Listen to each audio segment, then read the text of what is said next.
August 1వ తేదీకి భోగాపురం ఎయిర్పోర్ట్కి సంబంధించి జాతికి అంకితం ఇచ్చే ప్రక్రియ దాదాపు జరుగుతుంది. చంద్రబాబు నాయుడు సీఎం ఏపీ ఇప్పటికే నరేంద్ర మోడీ ప్రధానిని కలిశారు. ఆ అంకితం ఇచ్చే కార్యక్రమానికి రావాలని కూడా ఆహ్వానించారు. అయితే ఒక సీనియర్ జర్నలిస్ట్గా ఈ ప్రాంతవాసి కోటేశ్వరరావు గారు ఉన్నారు.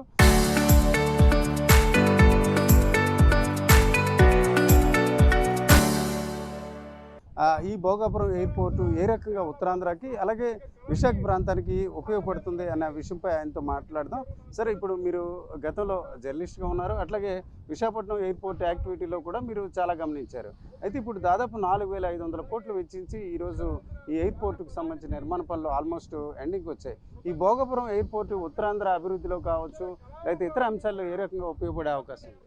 ఖచ్చితంగా Bhogapuram airport international airport Uttarandhra డెవలప్మెంట్కి చాలా రకాలుగా దోహదపడుతుంది. ఇమీడియట్ కాకపోయినా కాలక్రమంలో చాలా డెవలప్మెంట్ జరుగుతుంది ఈ ఎయిర్పోర్ట్ వల్ల.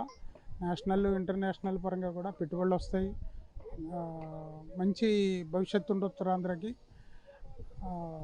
కాకపోతే ఈ ఇంటర్నేషనల్ ఎయిర్పోర్టు అందుబాటులో రావడం సంతోషకరమైనప్పటికీ కూడా విశాఖపట్నంలో ఎన్నో దాదాపు 60 సంవత్సరాల నుంచి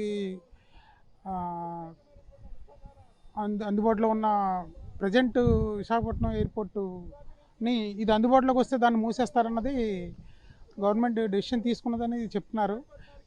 అది సరైన నిర్ణయం కాదని నా వ్యక్తిగత అభిప్రాయం. ఓకే, జర్నలిస్ట్గా అలాగే పర్సనల్గా ఆ ఎయిర్పోర్ట్ యాక్టివిటీ కొనసాగించాలి అంటున్నారు. అయితే ఫీజిబిలిటీ బట్టి అట్లా కొంత రకంగా అంటే ఆ ఎయిర్పోర్ట్ కంటే ఈ ఎయిర్పోర్ట్ కొనసాగించినట్లయితే ఇన్వెస్ట్మెంట్స్ వస్తాయి, ప్రయాణికులకి సదుపాయాలు ఉంటాయి, అలాగే ఎవరైతే ఈ ఎయిర్పోర్ట్ నిర్వహిస్తున్నారో వారికి నష్టం జరగకుండా ఉంటుంది అని వారి వాదన. అలాగే అన్నిటికంటే మించి చాలా వరకు డిఫెన్స్ యాక్టివిటీ అని చెప్తున్నారు. నిజంగా డిఫెన్స్ యాక్టివిటీ ఉన్నప్పుడు కూడా కొనసాగించే అంశాలు ఎక్కడైనా మీరు గమనించారు? ఇతరత్ర చాలా ప్రాంతాల్లో, దేశంలో కొన్ని ప్రాంతాల్లో, జమ్మూ కాశ్మీర్ లాంటి ప్రాంతాల్లో కూడా డొమెస్టిక్ ఎయిర్పోర్ట్స్ ఉన్నాయి, డిఫెన్స్తో కనెక్ట్ అయిన ఎయిర్పోర్ట్స్ కూడా ఉన్నాయి. అయినప్పటికీ కూడా ఇప్పటివరకు కూడా దాదాపు 60 ఏళ్లలో ఎప్పుడు ఏ రోజు కూడా విశాఖపట్నం ఎయిర్పోర్ట్కి పోర్ట్ వల్ల డొమెస్టిక్ ఫ్లైట్స్ తిరగడం వల్ల ఏ రోజు కూడా డిఫెన్స్ వాళ్ళకి ఇబ్బందికరమైన పరిస్థితి ఒక్కరోజు కూడా వాళ్ళు ఎప్పుడు కంప్లైంట్ చేయలేదు. ఆ పరిస్థితి రాలేదు, చాలా స్మూత్గా నడిచింది. ఇప్పుడు ఎయిర్పోర్ట్ విశాఖపట్నానికి భోగాపురం ఎయిర్పోర్ట్ దాదాపు 50 కిలోమీటర్స్ పైన దూరంలో ఉంది. అక్కడి నుంచి ఇక్కడికి రావడానికి ఇంటర్నేషనల్ ట్రావెలర్స్కి ఓకే పర్వాలేదు, కానీ డొమెస్టిక్ ట్రావెలర్స్కి అయితే మాత్రం 2 అవర్స్ ట్రావెల్ చేసి అక్కడి నుంచి ఇక్కడికి రావడానికి చాలా ఇబ్బందికరమైన పరిస్థితి. 2 అవర్స్ ట్రావెల్ చేయాలి, 2 అవర్స్ ముందుగానే ఎయిర్పోర్ట్ చేరుకోవాలి, 4 అవర్స్ స్పెండ్ చేస్తేనే కానీ అక్కడి నుంచి ఇక్కడ చేరుకోలేరు. నేనేమంటానంటే విశాఖపట్నం ఎయిర్పోర్ట్ని డొమెస్టిక్ ట్రావెలర్స్ కోసం కంటిన్యూ చేస్తూ ఈ ఎయిర్పోర్ట్ని దాన్ని కూడా రెండింటిని కంటిన్యూ చేయాలన్నది నా అభిప్రాయం. ఓకే, అంటే గవర్నమెంట్ ఒక MOU కుదుర్చుకుంది. సహజంగా ఈ ఎయిర్పోర్ట్ ప్రారంభించిన వెంటనే ఆ ఎయిర్పోర్ట్ మూసివేస్తామని. ఈ దశలో నిజంగా ఇక కంపల్సరీ అనుకునేటప్పుడు అక్కడ వైజాగ్ ఎయిర్పోర్ట్ మూసినట్లయితే ఇక్కడ దాదాపుగా 60 కిలోమీటర్ల దూరం వైజాగ్ నుంచి ఆల్మోస్ట్. అట్లాంటప్పుడు ప్రత్యేకంగా ఒక 20 ఎలక్ట్రిక్ బస్సులు వేస్తున్నారు. దారి అంటే ఏదైతే గమ్యాన్ని తగ్గిద్దాం అంటున్నారు. అయితే రాజమండ్రి లాంటి ప్రాంతానికి వెళ్ళాలంటే మరోవైపు వందే భారత్ లాంటి రైళ్లు పెట్టాలంటారు. ఖచ్చితంగా వైజాగ్ ఎయిర్పోర్ట్ మూసేశారన్నప్పుడు ఆల్టర్నేట్గా ఇతర ప్రాంతాలకి ట్రావెలింగ్ చేయడానికి వందే భారత్ లాంటి ప్రత్యేక రైళ్లు ఇట్లాంటి సదుపాయాలు కల్పించడం అవసరంగా అనుకుంటున్నారు. ఖచ్చితంగానండి. ఇప్పుడు విశాఖపట్నం నుంచి విజయవాడ ట్రావెల్ చేయాలంటే వందే భారత్ ఇప్పుడు 4 అవర్స్లోనే విజయవాడ చేరుకుంటున్నారు. అలాంటప్పుడు 4 అవర్స్ విశాఖపట్నం నుంచి భోగాపురం ఎయిర్పోర్ట్కి బై ఫ్లైట్ ట్రావెల్ చేయాలంటే 4 అవర్స్ తీసుకుంటుంది.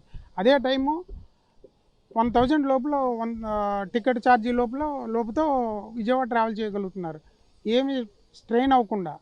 అలాంటిది దీన్ని దృష్టిలో పెట్టుకుని number of trains, Vande Bharat trains ఇంకా పెంచాల్సిన అవసరం ఉంది. ప్రజలు ఏం కోరుకుంటున్నారు అన్నది గవర్నమెంట్ ముందు వాళ్ళ ఒపీనియన్ తీసుకోవాలండి. పబ్లిక్ ఒపీనియన్కి వెళ్లకుండా కొన్ని డిసిషన్స్ తీసుకుంటే అల్టిమేట్గా ప్రజలు సఫర్ అవుతారు. అది మంచిది కాదు. ఇన్ని డెవలప్మెంట్స్ యాక్టివిటీస్ జరిగేటప్పుడు ప్రజలు కంఫర్ట్ని కూడా చూసుకోవాలి గవర్నమెంట్. డెవలప్మెంట్కి ఎవరు వ్యతిరేకం కాదు, అందరూ డెవలప్మెంట్ కోరుకుంటారు. డెవలప్ కావాల్సిందే ప్రతిదీ కూడా అన్ని రంగాల్లోనూ. ప్రజల డిమాండ్, ప్రజల అవసరాలు అవి కూడా ఒకసారి పరిగణలోకి తీసుకుని అనుగుణంగా చర్యలు తీసుకుంటే అందరూ హ్యాపీగా ఉంటారు. ఇది ఒక సీనియర్ జర్నలిస్ట్ కోటేశ్వరరావు గారి మాటలు బట్టి మనం చూస్తే విశాఖపట్నం మాత్రమే కాకుండా ఉత్తరాంధ్ర అభివృద్ధిలో ఇది ఒక కీలక పరిణామం. ఇట్లాంటి ఎయిర్పోర్ట్ ప్రారంభించడం, అట్లాగే దీనికి సంబంధించి ఇన్ని వేల కోట్లు వెచ్చించడం సహజంగా మంచి పరిణామం. అయితే అదే సమయంలో చూసుకుంటే విశాఖ లాంటి ఎయిర్పోర్ట్ను కూడా కొనసాగించినట్లయితే ఇటు ఇంటర్నేషనల్ ఎయిర్పోర్ట్గా ఇటు ఈ ప్రాంతం అంటే భోగాపురం ప్రాంతం అభివృద్ధి చెందడం, అలాగే ఉత్తరాంధ్ర ప్రజలు అలాగే ఇతర ప్రాంతాల నుంచి కూడా ప్రయాణికులు వచ్చే అవకాశం ఉంటుంది. ఈ దశలో ప్రభుత్వం ఏ నిర్ణయం తీసుకున్నప్పటికీ ప్రజాభిప్రాయం కొంత పరిగణలోకి తీసుకోవాలి. భోగాపురం ఎయిర్పోర్ట్ విషయంలో కూడా ఆగస్టు 1వ తేదీకి జాతికి అంకితం ఇచ్చిన దశలో ఇంకా చాలా దాదాపుగా 10 రోజుల గడువు ఉన్న నేపథ్యాన ఎప్పటికైనా ప్రజాభిప్రాయాన్ని పరిగణలోకి తీసుకుని విశాఖపట్నం ఎయిర్పోర్ట్ కొనసాగించే అంశాన్ని ఆలోచన చేయాలని ఆయన సూచిస్తున్నారు. కెమెరా పర్సన్ తిరుపతితో రామచంద్రరావు, RTV, భోగాపురం ఎయిర్పోర్ట్ నుంచి.